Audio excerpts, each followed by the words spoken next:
Salut à tous. Aujourd'hui une vidéo avec donc comme thème du squat, du soulevé de terre. Donc on va aborder les techniques. Vidéo du coup avec Jorisquet. Donc ceux qui connaissent pas Jorisquet, il va se présenter, je pense vite fait. Moi je suis entraîneur préparateur physique, spécialisé en powerlifting, ancien athlète de powerlifting. J'ai fait 6 années, ou 7 années, pratiquement 7 années de powerlifting en équipe de France. Après je suis parti en Italie, plusieurs titres internationaux, nationaux, et ça fait pratiquement 3 ans que je suis au Canada en tant qu'entraîneur. Avec des bonnes barres en plus. Les barres que j'ai fait au squat, en compétition, le plus gros squat j'ai fait 260. Et hors compète? Hors compète 280. Ouais. Au bench, la plus grosse barre que j'ai fait c'est 180. En compétition c'est 172 me semble, 172,5. Et en deadlift, la plus grosse en compète 300 et la hors compète 310 avec une marge, je pense j'avais 320 sur les cannes ce jour-là. Ouais, ou peut-être 330. Ouais, je me fous de ta gueule. Ah mais c'est bon. C'est toujours les gens qui disent ouais j'ai fait ça mais je pense que je vais être là. Ouais, je me suis arrêté parce que j'ai En pas vrai sur la vidéo on l'a vu comme ça.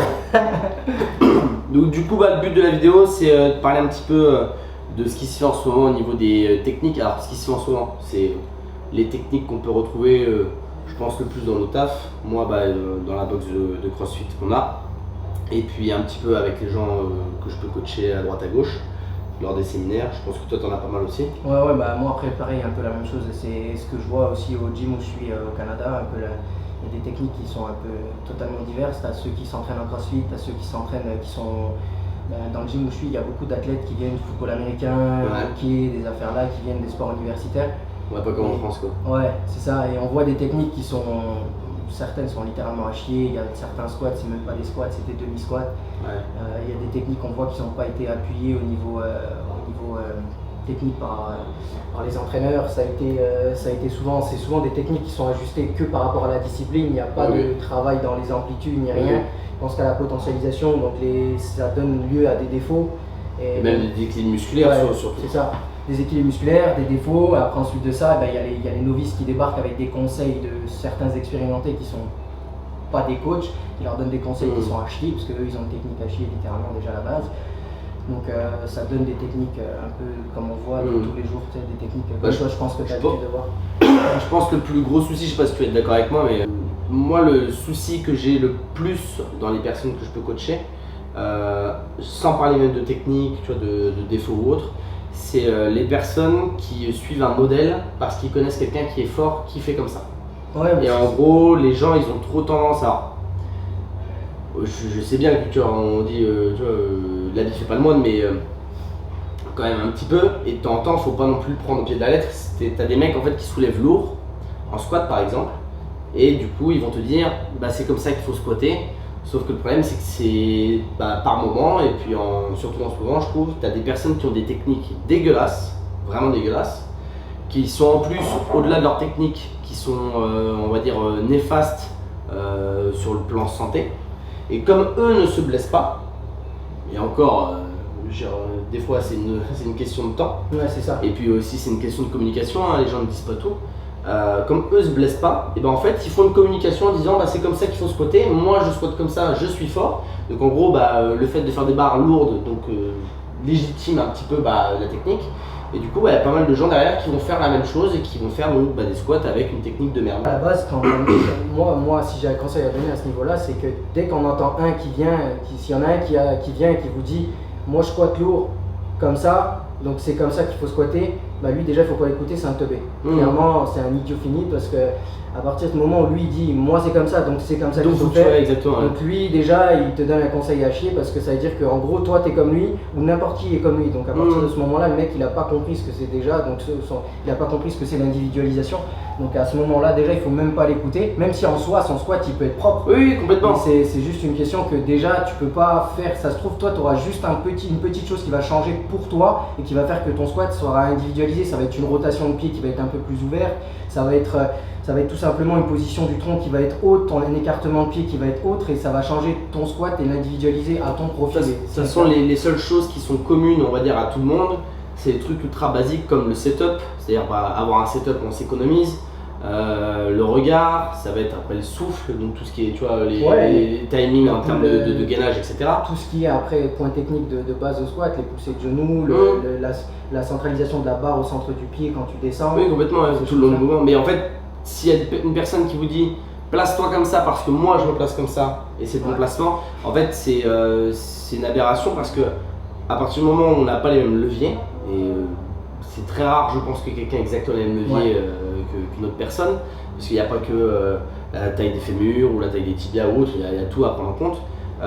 Du coup en fait ça montre bien qu'il faut individualiser à chaque fois la technique et en tout cas la spécialiser sur chacune des personnes pour pouvoir progresser. C'est pour ça que là on va revenir un peu plus dans le détail sur les problèmes que je vois et puis là on en a parlé vite fait avant, mais il y a beaucoup de personnes qui sont longilignes, donc ça je l'ai dit dans pas mal de vidéos, longiligne ça ne veut pas forcément dire grand, mais en général ça va souvent avec. Ouais, bien sûr. Mais tu as des personnes qui sont longilignes qui, on leur a dit regarde squatter, donc des gens qui sont brévilignes, donc, ou qui regardent des vidéos par exemple des Asiates en haltéro, etc.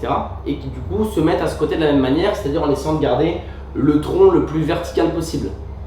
Donc quand je parle du tronc, c'est vraiment, on va dire, tout le buste, c'est-à-dire des épaules jusqu'au bassin, de garder le plus vertical, sauf que quand on est très grand avec des longs segments, et en fait le problème c'est que c'est impossible de squatter comme ça. Oh, mais même quand on regarde les Chinois, c'est ça le truc, c'est que quand il y en a certains qui viennent avec ce conseil à vouloir rester le plus droit possible avec leur tronc, si tu regardes le Chinois et que tu viens, tu fais une analyse du mouvement, tu observes le tronc n'est pas droit. Il y a toujours une inclinaison, donc les gens qui partent dans cette idée, ils entendent, ouais, il faut déjà le mec qui donne le conseil là en cours et qui dit garde ton tronc droit, il a rien compris parce que automatiquement, anatomiquement, quand tu veux démarrer un squat, tu es obligé d'avoir une légère inclinaison du tronc. Elle va dépendre au niveau de degré, tout dépend par rapport à ton anatomie, à ton squat, etc.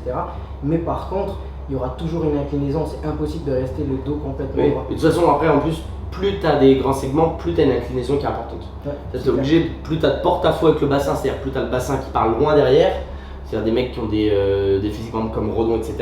Tu es obligé, en fait, d'avoir une inclinaison de buste. Ouais, non, c'est clair. Qui sera supérieur à quelqu'un qui est revealing. Mais pour revenir là-dessus, c'est donner ce conseil-là de rester le plus droit possible avec 2-3 notions de bioméca. Donc quand je dis bioméca, c'est-à-dire même de physique basique, en fait, tu sais très bien que tu peux pas rester droit. Ouais, c'est ça, c'est ce que je disais, c'est exactement ça. Mais tu peux à la limite dire le conseil, essaie de redresser un peu plus ton tronc quand la personne s'incline un peu trop par rapport à ce qu'elle devrait, par rapport à son anatomie et à ses bras de levier à elle. Tu pourrais lui dire de redresser un peu plus son tronc, mais tu dois à aucun moment lui donner cette indication parce qu'elle doit de garder le tronc droit, ça va pas lui donner une indication, à moins que tu vois qu'en lui donnant cette consigne là ça l'aide à redresser, mais ça après c'est de l'individualisation de consigne. Quand tu captes comment l'autre elle comprend, là tu peux à la limite donner une consigne qui logiquement est pas bonne, mais que tu vois que ça lui fait corriger son défaut, mais là après ça reste comme on dit, le message derrière, la cible et tout, c'est-à-dire qu'en fait ça dépend à qui tu donnes le conseil. Exact, c'est ça. Après ce qui est marrant, c'est que Joris et moi on se connaît parce que déjà on a été coaché pendant un moment par la même personne, donc Marc Gouillot. Donc on ne sait pas si vous connaissez tous Marc Gouillot, mais c'est un vieux monsieur qui est... C'est le patron de la force, voilà. Clairement. Non, vraiment, en plus, ouais. Je mettrai en lien dans la vidéo.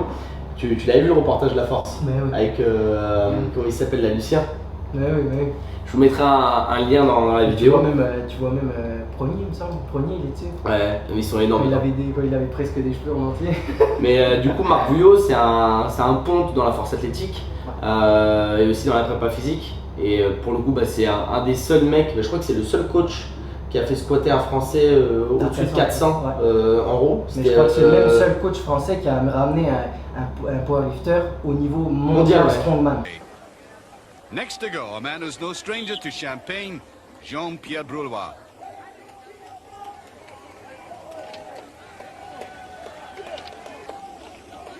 Jean-Pierre competed in this competition for the first time last year, when he found himself right out of his depth. This year, he's certainly tougher. Kind words from Walders, endurance by Broulois. But he's with Broulois, not really against him. And the Frenchman is surprising everybody.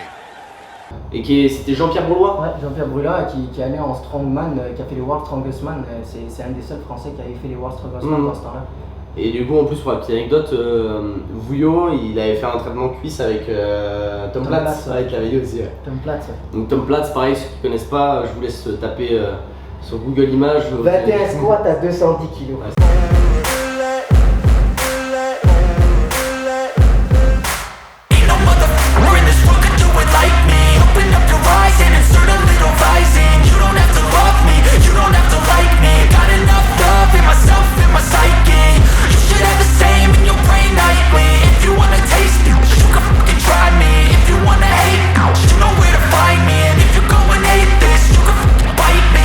Cruising in my lane fast, call it high speed. I've been working hard, yeah, I've been working nightly. If you think you'll win, ha, not likely. Going to the gym. You want success. You want results. Avant de donner les conseils, les gros défauts pour toi que tu vois le plus dans le CrossFit, parce que la majorité des gens qui regardent, à mon avis, cette vidéo-là, ça va être des gens qui font du CrossFit. Pour toi, les plus gros défauts que tu as dans le CrossFit, c'est quoi? Bah, les défauts. Parce que toi, tu fais du CrossFit en plus maintenant. Ouais, voilà. Bah, Donc, moi, tu vois des gens, des ça. pratiquants autour de Bah, toi, quoi. Moi, ce que je vois le plus souvent, en tout cas dans les cours de CrossFit que je donne, et chez les pratiquants, on va dire expérimentés, qui font des squats qui ne sont pas potentialisés par rapport à ce qu'ils devraient faire, c'est principalement des défauts en fait de structure qui donnent des défauts techniques. Souvent, moi, ce qui arrive le plus souvent, c'est que les mecs manquent littéralement de gainage et manquent leur setup. En fait, leur setup n'est pas bon. Et ils ont littéralement pas de structure pour pouvoir tenir leur barre. Quand tu dis setup pas bon, c'est-à-dire hyper aléatoire, les mecs qui ouais, appuient de 4 pas, 2 fois 3 pas, ça regarde devant. Voilà, c'est des setups, il n'y a rien d'automatisé. Oui. C'est toujours, je rentre sous la barre, je la décolle comme si j'étais un âne qui était chargé comme une mule et je recevais une claque sur la fesse et je sors et je recule. Ouais, les mecs qui sortent hyper toniques là-bas, alors ça sert à rien en plus. Il n'y a pas de prise de temps, pas de contrôle de charge, il n'y a pas l'inspiration au démarrage, je décolle la barre, je maîtrise, je fais mon pas, je recule, je me place. Je prends la barre, je sors comme un idiot, la barre tremble sur moi, donc elle déséquilibre complètement au niveau du corps. Et j'entame ma descente sans inspiration intrathoracique, donc non gainée. Donc les mecs subissent. Ou alors en inspirant, en descendant. Ouais, c'est ça. Et quand ils poussent, ils commencent déjà à souffler en bas, donc ils relâchent littéralement leur gainage. J'en ai vu plein qui font ça. En fait, c'est souvent ça le problème qui crée en fait des défauts techniques derrière. Après, quand on a corrigé ça, après il y a les vrais défauts techniques qui est relié à leur manque de technique et de pratique. Mais par contre, en général, le setup, on crée déjà plein. Une fois que tu as réglé les setups, moi en général, j'ai déjà plein de corrections. Après, c'est souvent des problèmes de mobilité. Moi, ce que j'ai souvent là-bas, en tout cas, moi, chez les crossfitters aussi. Ouais, souvent. Cheville. Ben voilà, souvent, ce qui arrive, c'est mobilité de hanche, pas d'ouverture. Donc du coup, je dois adapter, prendre plus d'ouverture au début, juste que je peux pallier à revenir sur les bonnes amplitudes. Ce que j'ai souvent, c'est manque de mobilité au niveau des épaules, donc ils doivent prendre plus large, donc automatiquement ils sont moins gainés avec la barre. Manque de stabilité au niveau des. C'est ça, parce qu'ils subissent beaucoup au niveau des épaules, donc les poignets sont automatiquement aussi un peu plus cassés, donc du coup ils se rajoutent un bras de levier qui déséquilibre au niveau du gainage. Donc c'est souvent ça qui crée le plus de défauts chez moi. Je suis à peu près d'accord. Moi les trucs à chaque fois que je retrouve, c'est problème de setup. C'est-à-dire que quand on parle de problème de setup, c'est que faut bien comprendre un truc, c'est que si on prend des parallèles avec par exemple l'haltéro ou même dans d'autres sports où c'est un peu plus percutant, en gros il faut avoir une routine qui est identique peu importe le poids sur la barre. C'est-à-dire que pour vous ça vous semble logique quand vous voyez des mecs qui font de l'haltéro, parce que ceux qui font du crossfit normalement regardent aussi un petit peu, là dernièrement il y a eu les JO, les mecs ils ont tout le temps la même routine, ils se placent sur leur barre etc, gling, ça envoie, hop, grip, ça se place, ça inspire. Il y a un process, une routine, c'est presque religieux le truc. Et en fait, ça permet déjà de se conditionner nerveusement, mentalement, et quand tu automatises, c'est des choses en fait que tu n'as pas à réfléchir. Tu te poses pas la question de qu'est-ce que je dois faire, parce qu'en fait, c'est tout le temps une routine basique. Pour que ça soit assimilé et que ça soit justement automatisé, il faut le faire à chaque fois. C'est-à-dire que moi, je dis souvent sur les cours que je peux donner ou les séminaires, vous ne pouvez pas penser à des choses qui ne sont pas automatisées quand ça va être lourd. Et en fait quand c'est lourd, votre tête elle va juste dire c'est lourd, je me fais reculer par la barre. Donc en fait ça va pas être possible d'être focus sur le truc, donc vous allez tout oublier. C'est pour ça qu'en fait il faut essayer de faire un maximum de l'automatisation, peu importe le poids sur la barre, et que ce soit non, il y a Louis qui fait des fucks. Peu importe le poids sur la barre, il faut vraiment automatiser le truc. Et quand tu parles de sortie de barre etc, ça pareil, ça sert à rien de sortir la barre de manière hyper nerveuse quand c'est lourd, En fait, le but quand même du squat, c'est de monter avec la barre. C'est pas de déraquer une barre comme un âne, de hurler, de mettre des coups de tête dans la barre. Le pire, c'est que tu décharges de l'influx. Ah oui, il y en complètement. a, ça marche. En fait, ça même si on me dit de pas le faire, en vrai, il y en a que ça marche. Mais moi, je suis persuadé non, que moi, ceux je suis qui le font, mais Je pense qu'il serait plus fort si ouais, c'est ça. J'en connais moi qui font des très très gros squats en le faisant. Moi, je dis pas, je l'ai toujours fait. Par Ouais. exemple, moi j'ai toujours fait mes squats. Je fais comme un idiot au départ. Quand je décraque la barre, j'ai tendance à crier un peu, ou quand je sors la barre, je fais toujours un bruit. Ah, mais c'est quand même contenu. Mais c'est Je veux dire, contenu. c'est pas. Parce que t'as des mecs, Ouais, tu regardes les vidéos de power, etc., Ouais. qui secouent la barre, Ouais. qui se mettent des grandes claques dans la Ouais, gueule.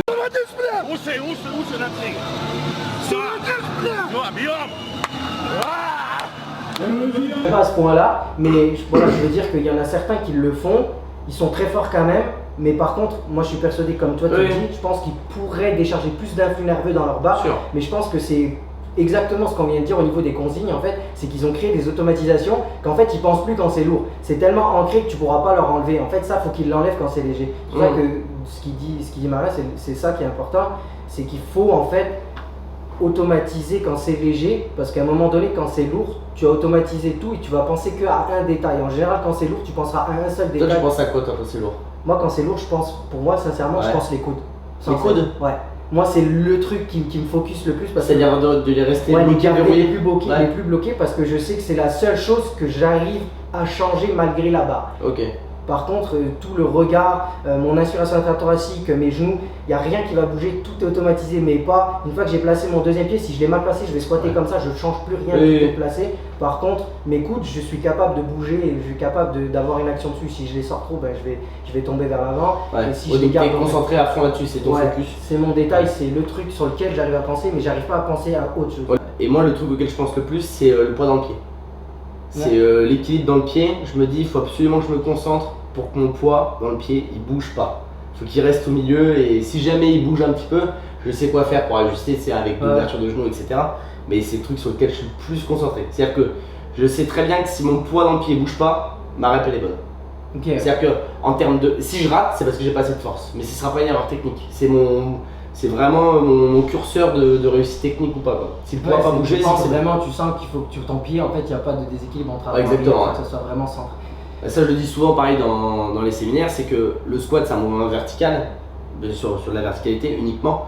Donc si vous avez un transfert de charge dans le pied qui va vers l'avant, ou même vers le talon, bah en fait il y a un souci parce que c'est pas, c'est pas censé se faire Le comme ça. seul que moi je peux voir encore de temps en temps qui fait ça, en tout cas en low bar, ça doit être vertical le plus possible. Ouais. C'est un ascenseur, la barre doit pas bouger de sa trajectoire. La seule fois où tu peux voir de temps en temps, Sur le je te rebond. dis, ouais, c'est le rebond Ouais. latéraux, où en fait quand ils vont dans la profondeur, en fait Oui, vu qu'ils poussent t'as le vers le bassin mollet, qui avance. ça fait hop, ils réengagent. Donc Ah. ça fait un petit ressorti. Après il y en a qui arrivent à, alors, pour le squat bar haute avec le rebond, moi je dis souvent, justement pour ceux qui ont du mal à ne pas repartir en cul, là si on donne 2-3 petits conseils pour ceux qui repartent en hanche, moi je dis souvent c'est que sur le moment où il y a le rebond, c'est d'essayer d'encaisser le rebond avec une ouverture de genou.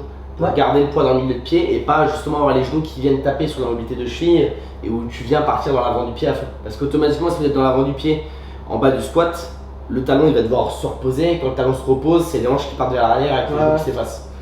Donc Après, il y en a encore, là, il est sur pied. souvent, moi ce que je vois aussi, souvent, je ne l'avais pas cité, dans ceux que je vois souvent, en tout cas dans les crossfitters que je coach au Canada, c'est le regard. Ouais.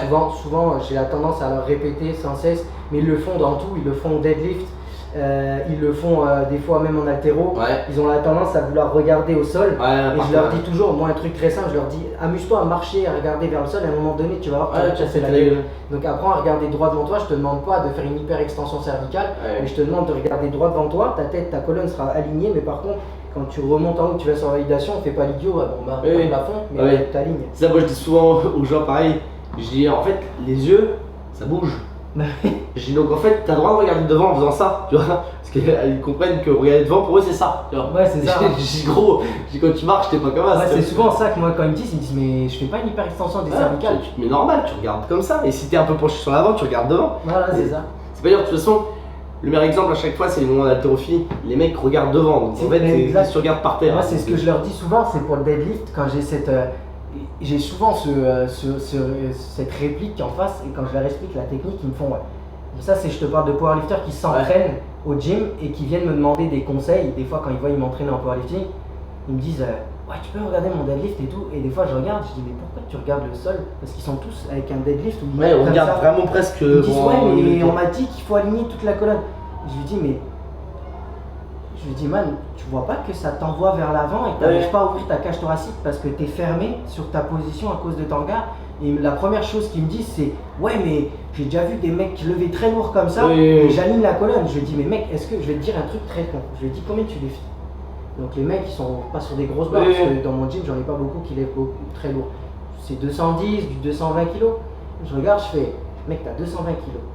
Je te montre un haltéro qui doit être à, allez, 10 kg en dessous de toi. Il est capable de faire un épaulé avec ta barre. Et lui, il regarde devant. Je m'explique pourquoi.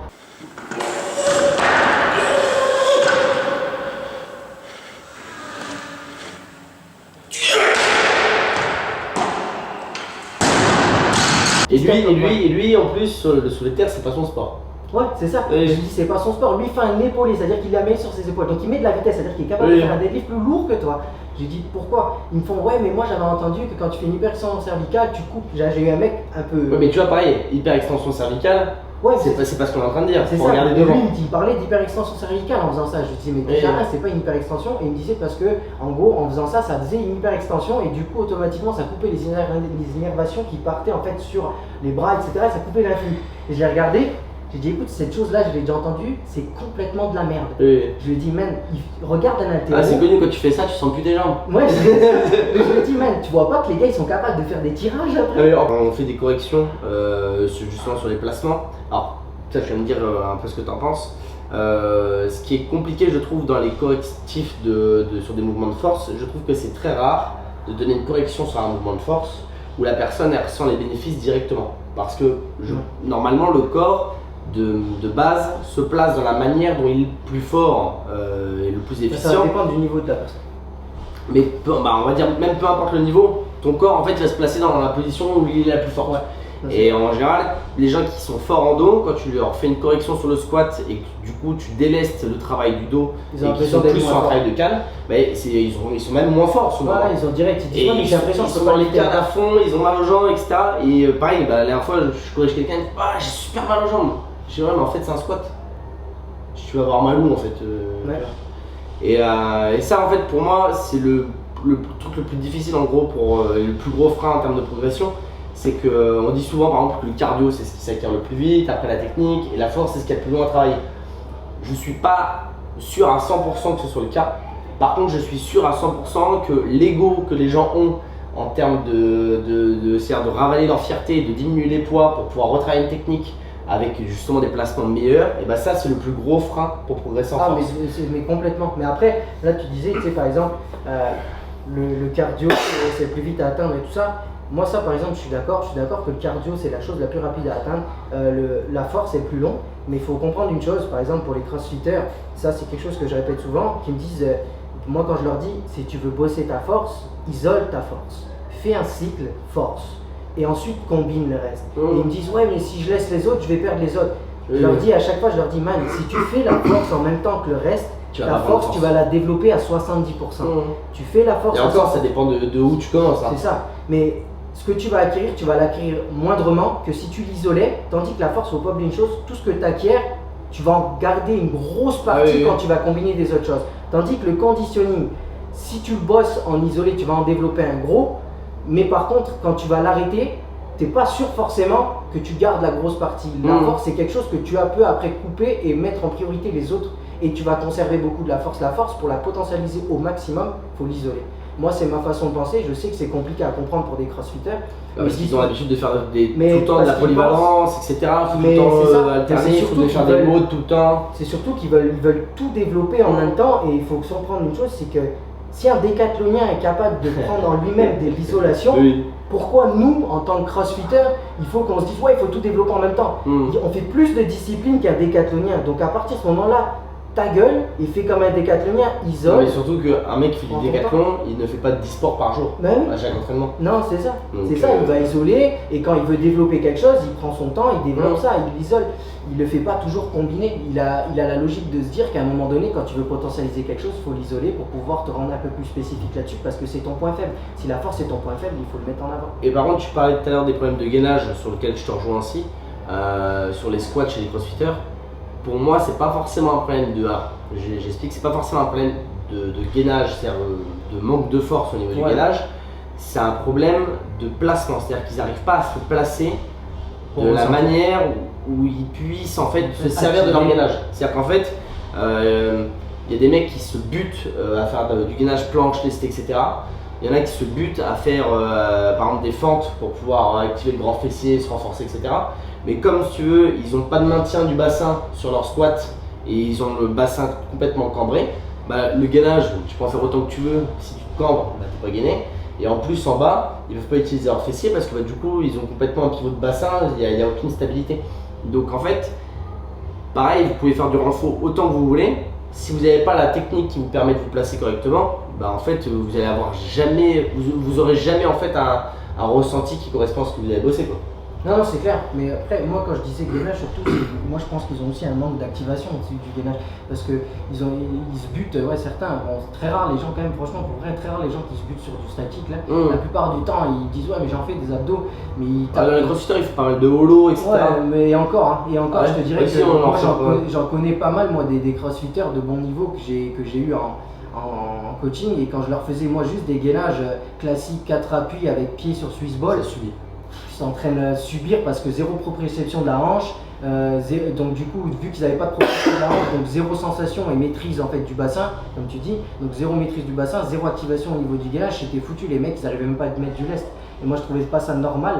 Donc tu sais, il y avait manque d'activation au niveau du bassin, manque de gainage, et je trouve que moi personnellement, en tout cas moi actuellement, je pense que beaucoup manquent énormément de gainage, je sais pas parce qu'ils font très beaucoup de Oui. gainage en gymnastique, qui sont bons sur du gainage qui va correspondre En à plus, la force. il y a une notion de dynamisme en plus parce que sur le squat tu bouges, donc si tu sais te gainer quand il n'y a rien qui bouge mais que tu sais pas te gainer avec un mouvement par exemple de fémur, etc., il faut que tu arrives à maintenir tout ça même quand tu bouges. Mais déjà l'aspiration intrathoracique, mon gars, ils le font pas. Vous La avez le plupart, déjà, quand Ou tu c'est leur timide, fais- c'est- Ouais, c'est ça. Donc à partir de ce moment-là, en fait, ils peuvent avoir du gainage, mais ils savent pas l'activer du tout parce qu'ils pensent que le potentiel gainage est est là.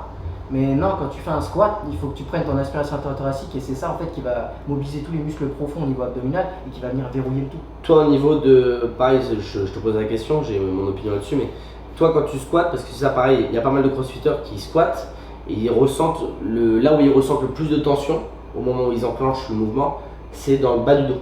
Tu sais, de sentir que là ils sont complètement cambrés, donc il y a une grosse tension dans le bas du dos. Pour ma part, moi là où j'ai le plus de sensations de tension quand j'entame un squat, c'est dans les abdos. C'est là où j'ai le plus de tension. Je suis verrouillé à fond, c'est sur la partie antérieure et pas du tout sur le dos. Non, moi je le sens. Moi je vais sentir quelque chose où j'ai pas une tension, mais je vais sentir mon verrouillage. Ouais, C'est la chaîne scap ouais. parce que en fait je me fous. Non mais plus là, si je te parle là vraiment sur cette partie-là, Moi, tu c'est sens les une abdos. tension supérieure Ouais, sur c'est les abdos. Les abdos. Là, sans mentir, j'ai senti beaucoup plus mes abdos, mon bas du dos quand ça faisait longtemps que j'avais pas fait de squat parce que Ouais. j'avais mis beaucoup d'accent en fait sur tout CrossFit et tout ça et j'avais tellement peu de temps pour faire les muscles principaux que en fait mes seuls squats c'était latéraux en soi, donc j'avais pas de squat proprement dit. Quand j'ai repris les squats low bar, là j'en ai chié, je sentais mon bas du dos, je me disais putain ça faisait longtemps que j'en Ah avais mais pas fait. tu le sens, mais par contre le focus que tu as quand tu squattes, C'est c'est les antérieur. abdos, ça reste toujours Ouais. les abdos parce que je me concentre énormément sur l'inspiration intrathoracique. Mmh. Moi je dis toujours quand les gens ils font, je les fais un peu rire là-dessus, mais je leur dis s'ils connaissent Kirby, la boule rose, Oui. je dis tu prends une bonne inspiration comme si tu allais tout bouffer dedans. Oui. Une fois que tu as verrouillé, tu verrouilles. Et pareil au niveau de l'expiration, tu souffles mais surtout pas en bas parce qu'il y en a beaucoup Non. de joueurs de Bah. temps en temps qui soufflent tout en bas. Ouais, moi je donne le conseil de toujours en fait souffler en haut. Quand À il y quel a- moment? Moi je Moi dis. sur le dernier quart supérieur. Ouais bah moi c'est juste quand tu passes au-dessus de parallèle, si t'as un peu de vitesse tu commences à souffler Ouais. et pareil au niveau du souffle, surtout bah tu vas me dire ce que tu avances mais surtout pas souffler comme ça, Non. souffler en essayant d'avoir le maximum de pression, c'est-à-dire avec un pincement de lèvres. Ouais, c'est ça. C'est qu'il y a plein de mecs qui squattent en latéraux et qui font des trucs comme ça, comme Rodon. Le but c'est d'augmenter la pression intra-abdominale en fait. Ouais, c'est ça. Moi, je leur dis, ouais, tu souffles avec pincement, que tu prends ton temps pour souffler. Et je leur dis toujours, tu souffles sur le dernier quart supérieur. Du coup si on résume en gros sur les, si on peut donner des conseils aux gens pour qu'il y ait une utilité quand même, c'est setup régulier, Ouais. pas se disperser. Automatisation du setup, prendre son temps. La meilleure chose à faire, c'est dis-toi une chose, c'est respecte la barre, qu'elle soit légère ou lourde. Quand elle est légère, tu lui donnes la même attention que quand elle était lourde. Marc il me disait toujours ça, si tu respectes une barre légère, quand tu arriveras lourde, elle te le fera, elle te le rendra. Donc si tu lui mets en fait la même automatisation quand elle est légère, tu ne penseras plus quand elle sera lourde. Il y a aussi un truc qui m'avait beaucoup aidé, je trouve, sur la notion de contrôle, etc. C'était, il me disait que ta vitesse de descente, elle est identique, que ce soit à 20 kg ou à 200. Ouais. C'est pour ça que moi les gens à chaque fois ils me disent tu freines vachement. Ouais, les gens ils me disent toujours mais tu freines vachement. Ils me disaient ça en compé, je me souviens c'était Fabien Bernard qui me disait ça. Ouais. Et que je lui disais toujours, je sais pas pourquoi tu me dis ça, mais moi ça m'aide énormément. Si j'ai accéléré, je vais perdre tout mon gainage et je vais perdre en fait. Et puis faut encaisser la charge que tu as sur le quand tu fais de la Du coup, vitesse. c'est ça. Et je lui disais mais ça va m'accélérer, je vais me faire écraser en bas. Et en fait moi j'ai la tendance en fait à descendre lentement, donc ça donne l'occasion au juge de bien me juger. Ouais. Mais par contre c'est que comme ça en fait que j'ai un contrôle de mon rebond Et que c'est bien placé en bas pour repartir. C'est ça, c'est moi qui génère mon rebond, je m'écrase pas. Et je lui disais tout le temps, ceux qui font ça, pour moi, ils ont juste la chance que l'élasticité qu'ils ont leur permet de renvoyer haut, parce que moi c'est moi qui la génère. Donc si je peux pas l'envoyer, je le sais.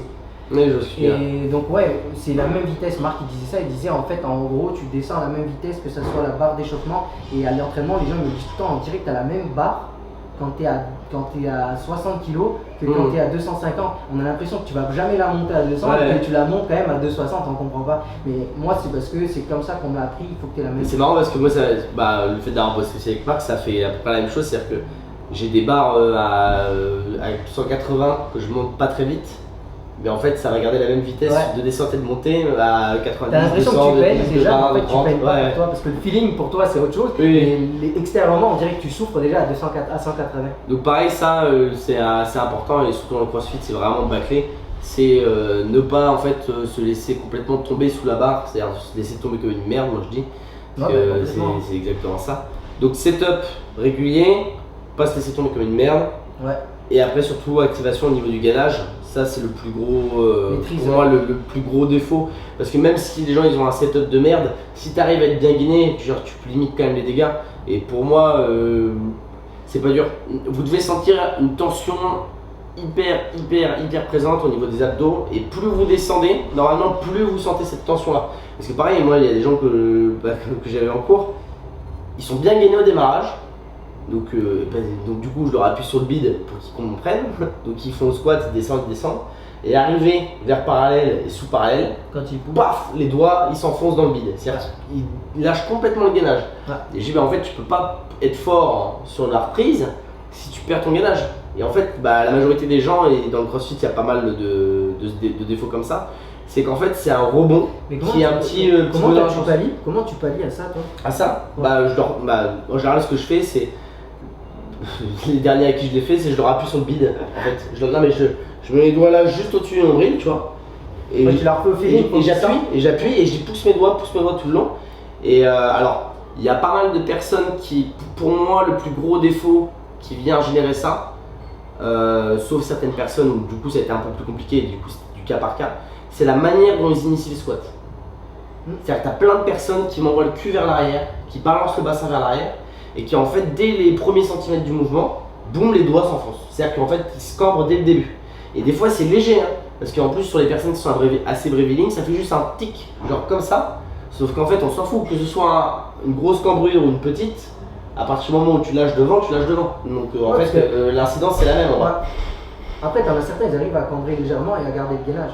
Ouais, mais c'est plus compliqué. C'est plus compliqué, et puis ça c'est pour moi il faut avoir un petit peu d'expérience. Mais ça pour moi c'est aussi une question de souplesse, aussi une question de mobilité au niveau. Après il y a des fois c'est pas cambré, c'est l'ouverture thoracique des fois. Ouais c'est ça, parce que ça donne l'impression, mais parce que moi par exemple je cambre un peu. T'as les haltéros qui sont très ouverts au niveau thoracique, mais sur la portion lombaire qui sont très fixes, tu vois. Et les crossfitters c'est vraiment du coup de bassin vers l'arrière. Et tu me demandais comment je pallie à ça, j'explique aux gens qu'il faut essayer de descendre avec une ouverture de genou, comme si tu voulais descendre en fait dans tes jambes, tu descends dans tes jambes. De toute façon, un truc tout con. Les gens qui font souvent l'erreur, je leur dis, est-ce que quand tu t'assois en te cambrant? Est-ce que quand tu t'assois là, tu t'assois en envoyant le cul derrière? Tu fais pas ça, tu vois. Et tu t'es pas non plus comme ça. Alors tu descends, tu ouvres les genoux, tu vois. Et donc normalement même tous les gens qui s'assoient ils arrivent à garder le gainage. Ouais. Donc pour moi c'est plus des défauts d'amorce du squat qui font que derrière c'est de la merde. Ouais, moi c'est aussi du positionnement, comme toi tu dis, moi souvent je leur, sûrement pour le placement du bassin, je leur dis ouvre bien tes genoux, tu vas voir qu'automatiquement tu vas descendre Ah oui. correctement. Et je leur dis souvent, quand ton bassin bouge, les genoux doivent bouger en même temps. Je leur dis, les deux en fait ils sont simultanés. À aucun moment c'est un puis l'autre. Sinon, tu vas créer un défaut. Si tu ouvres d'abord les genoux, tu vas aller plus vers l'avant. Si tu pousses plus le bassin, tu vas décoller vers l'arrière. Donc, du coup, tu vas créer des équilibres. Je dis, si tu ouvres les deux en même temps, tu vas voir que ton placement va se faire tout seul. Et moi, ce que je leur fais souvent, en tout cas pour pallier à ça, par rapport au problème de gainage, pour le non-feeling de cette affaire-là, c'est que je leur fais en fait une préactivation à l'échauffement. Ah oui, ça part en tout, ça moi je les bute aussi Tout dessus. le temps. J'en fais pas mal de dead bug. Mais je pense que toi, ça doit être pareil que moi. Moi, c'est Marc qui me faisait ça. Moi, il me faisait faire du gainage et après je passe au squat. Et du coup, moi, c'est comme ça que j'ai eu en fait mes sensations où quand je sortais de chaque séance de squat, j'avais mal aux abdos. Mal au bide, Et je disais à Marc, je disais putain, mes abdos, il me fait genre, tu le sens maintenant tes abdos squat. Et maintenant, moi, du coup, j'ai toujours trouvé ça intéressant. Moi, je le fais à tous mes athlètes, je leur mets toujours un peu d'abdos avant de faire le squat, avant de faire n'importe quel mouvement. Je leur fais une pré-fatigue abdominale pour qu'ils sentent que le gainage est important dans n'importe quel mouvement. Un exo sur lequel je sens bien, et moi, il m'en a fait bouffer pendant 6 mois. Et vraiment, j'ai fait que ça pendant 6 mois comme squat, c'était du stato. Tu sais, où tu descends, tu remontes, tu t'arrêtes à parallèle, et tu sais, il est là, il compte ses 3 secondes. 1 et 2. Ah ouais, mon ami. Et là, mon pote. Mon ami, moi. Sur des séries de 12 reps à 60%, on était en train de chialer. Oui, mais on mettait souvent en back-off derrière un ou deux triplés là. Il me disait voilà, maintenant derrière tu fais un back-off, t'as 60%, tu mets du stato. Je disais sérieux là, j'avais comme Jules là. En plus, il compte lentement le bâtard. Ouais. Mais souvent, mais le gainage avant, ça si vous pouvez faire, moi je le mets dans chaque programmation que je fais, en tout cas c'est vraiment hyper intéressant, mais juste un peu de gainage statique. Ouais, pas forcément lourd. Et pas longtemps surtout, parce que le crossfit, souvent on a la tendance à penser qu'il faut rester longtemps ou faire des mouvements à plein de répétitions, donc on va favoriser souvent le volume. Non, en fait c'est vraiment juste en fait un gainage qui va rester spécifique. Faut retranscrire sur le mouvement, c'est-à-dire que quand tu squattes, t'es pas gainé pendant une minute chrono quoi. C'est ça, donc du coup en général c'est 10, 15, 20 secondes grand max. Voilà, c'est ça, entre 10 et 20 secondes. Tu peux lester un petit peu si tu veux, si tu maîtrises. Après, moi aussi, j'ai un avis là-dessus. C'est que j'en connais certains qui vont faire un gainage, ils vont monter. Ça, je trouve ça littéralement idiot. Tous ceux qui font ça, que ce soit sur les réseaux sociaux, les affaires, les conneries, mettent un gainage 4 appuis à 8 milliards de kilos. Avec le poids du dos. Si c'est pour rigoler avec tes collègues, parce que je l'ai déjà fait. Ok, c'est un bon délire, moi je l'ai déjà fait, je me suis pris pour une table humaine, j'ai mis 8 millions de mecs dessus, c'était un truc débile, je l'ai déjà fait, mais ça n'a pas d'intérêt. Si à un moment donné tu dépasses déjà 70 kg ou 100 kg, c'est que le poids il est pas bien mis. Soit que le poids est pas bien mis, mais soit c'est qu'à un moment donné, va créer un déséquilibre. Donc si tu es capable de le faire avec les 4 appuis, va mettre un ballon suisse où tu mets tes 2 pieds sur le bassin, donc tu vas créer un déséquilibre au niveau de ton bassin, donc tu vas réduire la charge. Si à un moment tu retournes à 70, mets 2 ballons suisses, tu mets un ballon suisse sur un pied, un ballon suisse sur l'autre pied, tu crées un autre déséquilibre. Si tu vois qu'à un moment c'est de nouveau, ça arrive à ce niveau-là, tu recrées un autre déséquilibre, tu décolles un pied et du coup tu vas créer en fait, plus tu crées les déséquilibres, plus ça va être intéressant. Quand tu es sur du renfo, pareil ce que je dis quand tu fais du renfo et du spé, en fait, il n'y a pas de concours de charge de renfort spé. C'est-à-dire que le but du jeu, ça va être presque même de mettre le moins lourd possible et d'avoir les meilleures sensations en fait à retirer du mouvement. Donc du coup, ça va être du focus sur la technique, sur le placement et en général, comme tu dis, essayer d'apporter soit un temps maximum sous tension qui va être supérieur à ce que tu fais d'habitude ou soit du déséquilibre en fait. Ouais, c'est ça, donc il faut potentialiser mais sans chercher à vraiment à dépasser des trop. Parce que c'est pas des mouvements où tu es censé faire des performances, c'est censé un mouvement où tu es censé développer des activités proprioceptives ou d'activation. Donc à partir de ce moment-là, il n'y a pas d'intérêt à monter très lourd, c'est pas un squat, c'est une activation qui va te servir sur ton mouvement. Donc le but c'est pas de te buter parce que si tu te butes, quand tu vas arriver sur ton squat, tu n'arriveras plus à l'utiliser parce qu'elle sera pré-fatiguée alors que c'est une activation. On fait pas du nerveux sur du renfort spé. Ouais, ceux qui font ça, c'est littéralement idiot là. À moins que vraiment tu cherches à faire le record du monde de gainage. Une vidéo à la con. Comme un truc où tu restes pendant des heures là, les mecs qui font 8 millions d'années pendant le gainage à 4 appuis avec les coudes qui saignent et tout. C'est ça. On va devoir terminer, le cours il est 20h. Merci pour cette petite aparté, Joris. Et puis on se retrouve nous ce soir pour bouffer ensemble. Ouais. Et puis à ceux qui regardent la vidéo, à la prochaine, on fera peut-être si on a un motif demain. On fera une vidéo un jour sur le bilboquet. Ouais, il faudrait que je raconte cette histoire aussi. Voilà, à plus. À plus.